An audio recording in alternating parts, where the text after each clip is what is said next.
Yes, 12th class. Refraction का बिल्कुल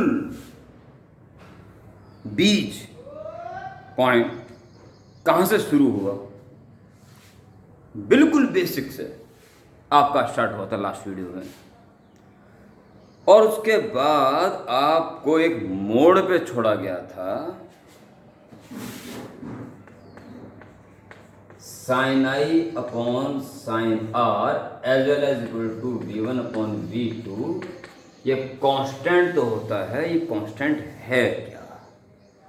प्यारे बच्चों, यहीं से स्टार्टिंग होती है, और ये वो वर्ड है, ये वो फिजिकल क्वांटिटी है जो अब ऑप्टिक्स में हर दिन आएगी। इसके लिए बेसिक बुनियाद बहुत ज़रूरी है।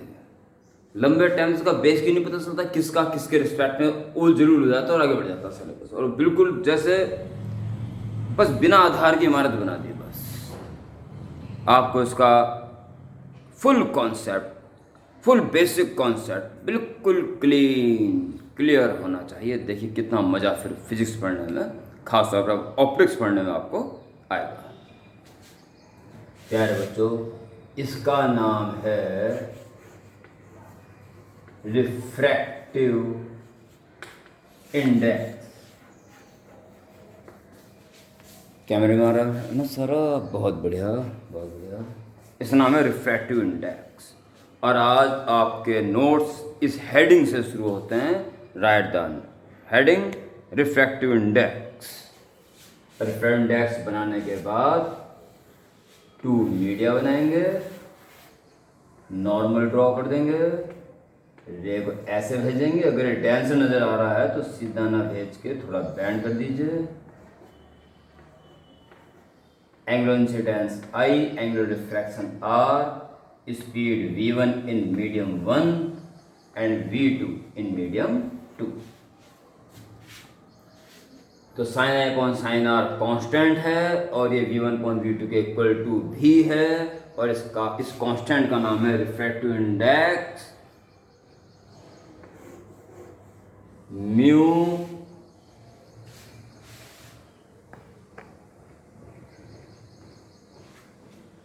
It is refractive index of second medium. यह है सबसे इंपॉर्टेंट पार्ट, जिसमें रे अल्टीमेट चली गई उसका, मीडियम 2 का, विद रिस्पेक्ट टू जिसमें सारी मीडियम 1 का। 1 mu 2 means refractive index of 2 with respect to 1। Ray जिस मीडियम में अल्टीमेट चली जाएगी, ये उसका रिफ्रैक्टिव इंडेक्स होता है, और जिसमें से आ रही है उसके रिस्पेक्ट में। ध्यान देना, ये बड़ा इंपॉर्टेंट है। डायग्राम बनाना और ये पूरा फॉर्मूला नोट करना।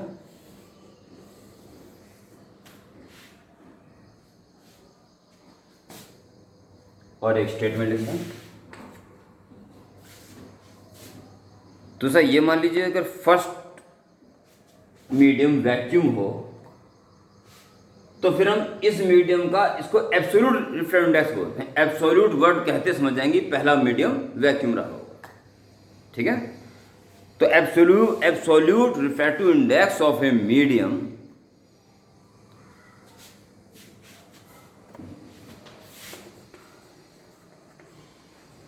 absolute refractive index of a medium is defined as the ratio of light in vacuum, ratio of speed of light in vacuum to the speed of light in that medium। Okay, अभी correct कर लो, और यहाँ तक बिल्कुल confirm होने के बाद तब आगे बढ़ें, अदरवाइज पॉज कर दें।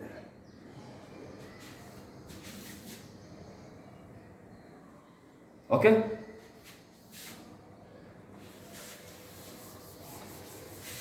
Next heading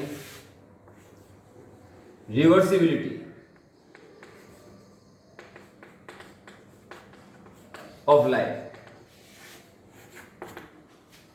reversibility of light, ध्यान देना बच्चों।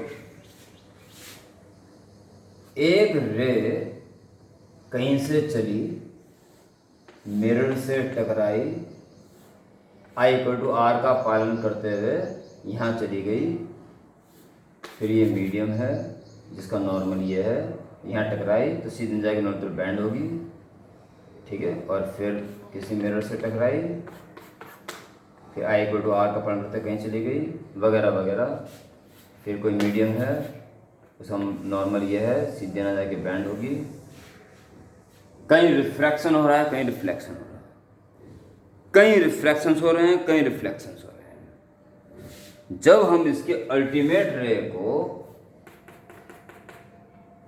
उसी पाथ पे वापस कर दें जो कि मिरर पर परपेंडिकुलर इंसिडेंट होने के बाद हो जाता है, उसी पाथ पे रिटर्न हो जाती है। अगर फाइनल पाथ को बिल्कुल रिवर्स कर दें तो प्यारे बच्चों, ये रे जहां जहां से आई थी उसी उसी में ही जाके वापस वहीं पहुंच जाएगी जहां से शुरू हुई थी। यह है लॉ ऑफ रिवर्सिबिलिटी, ठीक है। सुन लेंगे स्टेटमेंट क्या लिखना है, उस बार डायग्राम ये नहीं बनेगा जो मैं बनाऊंगा वो बनेगा। स्टेटमेंट सुन के पहले लिख दें इसको। When a light ray suffering from a number of reflections and refractions has its final path is reversed, then it travel back along entire of its it travel back along same initial path। ऐसे लिखते हैं। दोबारा सुनने कोई confusion होगी तो दोबारा सुन लें। A light ray, after suffering from a number of reflections and diffractions, has its initial path is reversed, then it travel back along same initial path। Okay, ये है इसका रिवर्सिबिलिटी लॉ या लॉ ऑफ रिवर्सिबिलिटी। इस statement को लिख देने के बाद आप एक डायग्राम बनाएंगे, एक रे और एक टेंस मीडियम बना देंगे, नॉर्मल शो कर देंगे, ये रे आएगी जो कि बैंड हो जाएगी, ये I होगा, ये R होगा, मीडियम 1 होगा, मीडियम 2 होगा, और ये ऐसे जा रही है according to refraction shown in diagram. ऐसे लिख के sin I/sin R is equal to refractive index किसका, सेकंड में गई, सेकंड का विद रिस्पेक्ट टू फर्स्ट। अगर इसको रिटर्न कर दिया जाए तो एंगुलर इंसिडेंस ये होगा जाती रहे के लिए, और एंगुलर रिफ्रैक्शन वो होगा, ठीक है। एंड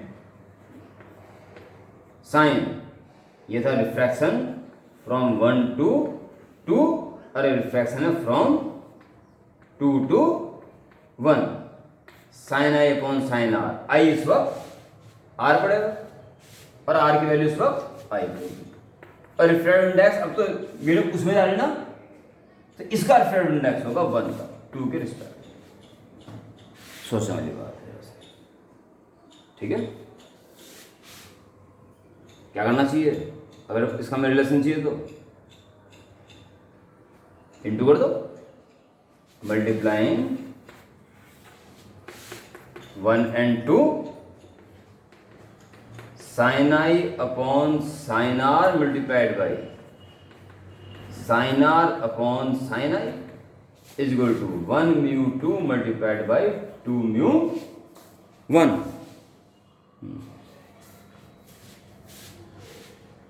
कैंसिल 1 आ गया,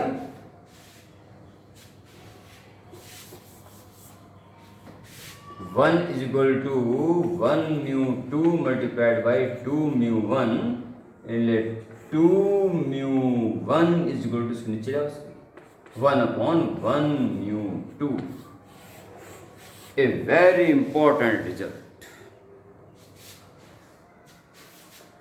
1 के रिस्पेक्ट में 2 का रिफ्रैक्टिव इंडेक्स अगर आपको पता है तो उसका बस रेसिप्रोकल कर दो, तो 2 के रिस्पेक्ट में 1 का प्राप्त हो जाएगा। जैसे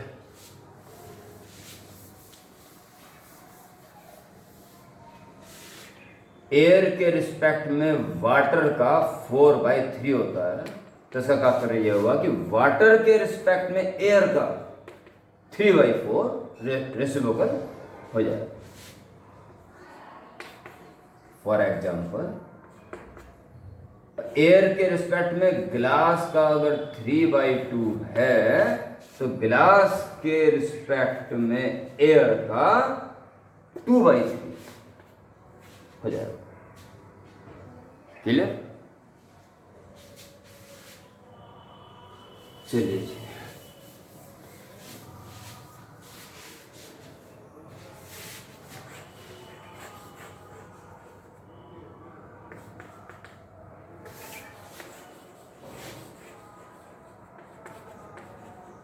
रिफ्रैक्शन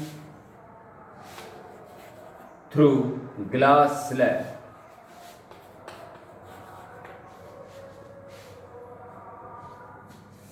ग्लास स्लैब, ये ग्लास की पट्टी, ग्लास स्लैब जैसे कि ये ग्लास स्लैब, ये सरफेस, यहाँ लाइट पड़ेगी, इसमें से गुजरने के बाद और यहाँ से निकल जाएगी।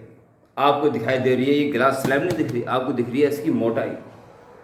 It is the thickness of glass slab. Okay,